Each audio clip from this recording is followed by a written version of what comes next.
So I'm going to show you in real time the kind of stuff I monitor. Um, you know, I'm out in my garden. I got a pretty chill life, but I keep an eye on these things, right? So you see this alert here? I told you, watch out for this. This is TNX. It is the most important leading indicator for Bitcoin and the stock market. If you do not believe me, within 3 weeks, perhaps this week, if you follow markets and this hits that 3.45, 3.50, you're going to see the market freak out, and then you will remember me saying this and be like, damn, bro, always on point. So look, here's the alert. We broke this range just now. I'm going to show you why this is truly important. That's why I'm sitting down in real time and doing this, right? Because all these videos I do are late at night. I'm just chilling out. But watch. Now let's go over here. Okay, so I want to tell you that right now, with the 10-year, you see this move? And I'm looking for more upside, right? And so we're always watching for the indicators. And I've got this has been working. This idea is working that we have. I mean, I called the bottom right there, dude. You know what I'm saying? And look, we're at this resistance now. We're looking for the break out of this wedge. I don't want to go too deep on that. So, real time, what is going on right now in the market, right? So, okay, gotta try to find a way to explain this to you guys. So, if I go over here, okay, so if I add this and then I go to TNX, right? Okay, and so on this, I want to add the SPY, right? Try and do this for you real quick. All right. Do you see how they kind of are working in these opposites, right? So this is the SPY down here, and I'm trying to do this quickly, so I'm not too dialed in with it. But basically, what you're seeing, you see how they work in correlation. You see that bump a little bit with this rally? That's really super important. It flattens out. It flattens out. You see how they're kind of like, now look at this. You got this divergence happening. You see that divergence happening? Okay, you see this divergence happening? You see the divergence happening?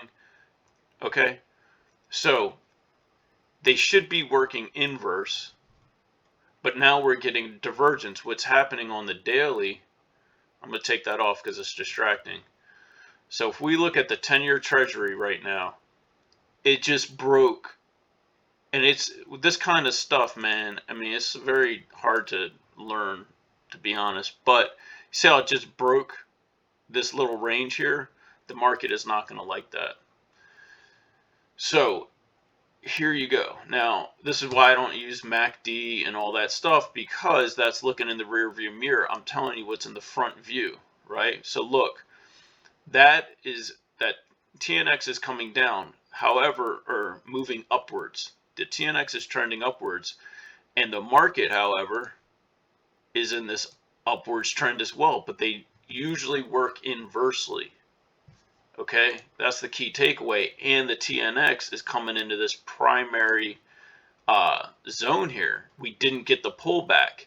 What should be happening right now is TNX should be pulling back, and that would be causing the market to continue higher. But what you're seeing is the market is up and TNX is up. You feel me? Dude, look in the front view mirror. Trade this shit. Learn how to do what I am talking about. So look, if that continues, so it's always the continuation. So now we have the leading indicator. Now we have, and this is why it's trading is what it is. It's like kind of fun because now we have the leading indicator, right? I wasn't expecting that. For the SPY to move higher, this had to pull back. But today, right now, in this hour, what I'm seeing is that the 10-year is heading up and the SPY is heading up. And when that happens, that signals, that is going to be a leading indicator that very well could lead to some real selling in the markets. So the next thing to pay attention to is this range that I talked about. Okay, once we hit the 345, once you start to touch this shit right here-ish, this zone, so you'd set another alert.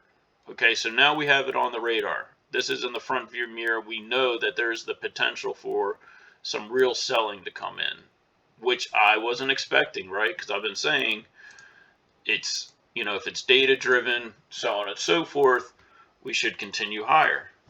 However, if you start to see tomorrow, right, because you have CPI and all this data driven information is going to be dumped this week, if you see this break higher, you know that the market over the next 3 or 4 days is going to, by the end of the week, if this breaks higher, the market is coming down later in this week.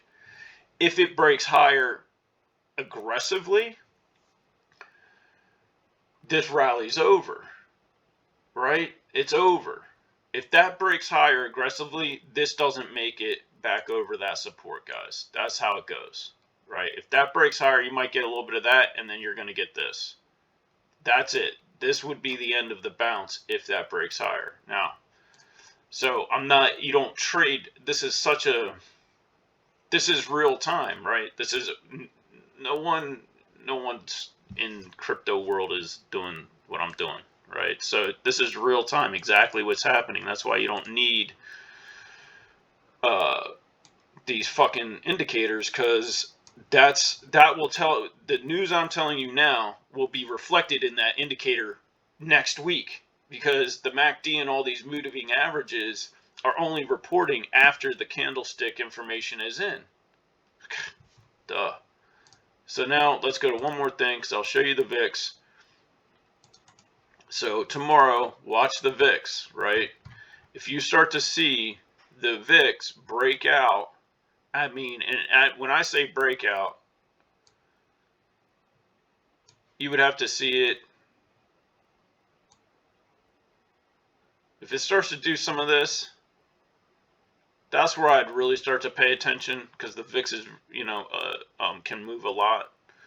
But if it starts to break this line here, I start to pay attention. That's something to look at.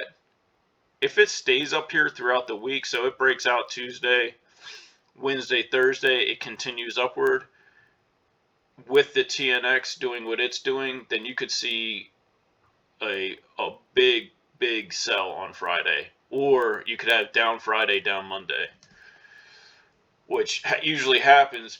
Plus you have options expiration, which is a whole nother thing. There was 81 billion in put options on and that closes out, I think, on Friday. So normally that's what they would do, is basically all the sellers come in, but they don't want to pay out on those put options, so they short squeeze it. They keep they'll keep it right at a level until you get the expiration, and then so you have a little bit down Friday, but then you get the futures down on Sunday night, and then you get the bang, it's over Monday morning, and you start to sell from that range right here. And then this, instead of looking like a pattern like that, right, where we get a lower high, this would still be a lower high in a sense, but you're not quite, it's a pretty weak bounce. Your bounce off of this level here, should look more up here. But if this scenario plays out based on that hourly candle on the TNX right now, you're looking at something that could be more like that, if that. And then that would bring you, it could bring you all the way back down. Realistically, that could happen. Will it would happen? I don't want to get over over hyped with that, but this is a real time indicator of what's happening right now. And thought I'd share it with you guys because I never do that. I'm always just like, whatever. Nobody will understand me anyway, so why bother? But there you go.